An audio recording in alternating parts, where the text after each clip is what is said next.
Happy St. Patrick's Day, everyone. This is just going to be a brief update video. It's 2024, and I switched up the recipe a little bit from last year. So I just want to point out a few things that I did differently, and I also want to point out a few things I neglected to mention last year that I think can really help when you cook corned beef and cabbage. So first I want to start by mentioning there's a few different cuts, and I talked about this in last year's video, but something I didn't mention is there's a third cut of beef, which is called the round cut, and this one does have less fat in it from what I can see.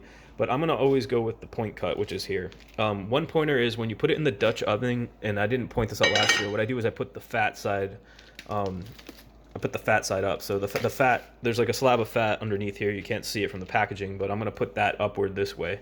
Um, Something else I didn't talk too much about last year, but when you put the apple cider vinegar in and all the other ingredients, you want to let it sit anywhere between a half hour and an hour, just so the apple cider vinegar can help tenderize the meat and break it down a bit.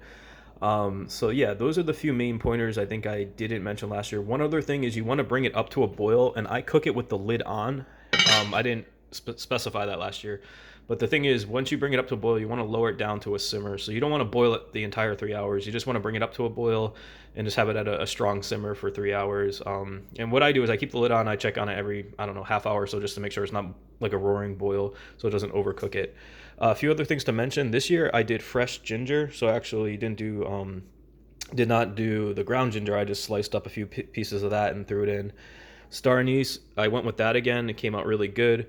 But I also added some fennel, which is really similar to star anise, and I added some ground cloves, and they have whole cloves too that you can add.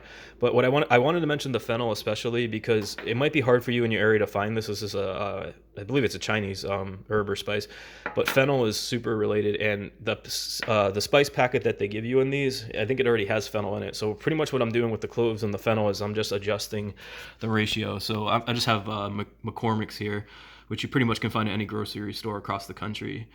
Yeah, so I just wanted to point that out. Hopefully I can make another update video that's more detailed, but I just wanted to include this because I think it can really help improve the taste of the corned beef. And yeah, happy St. Patrick's Day.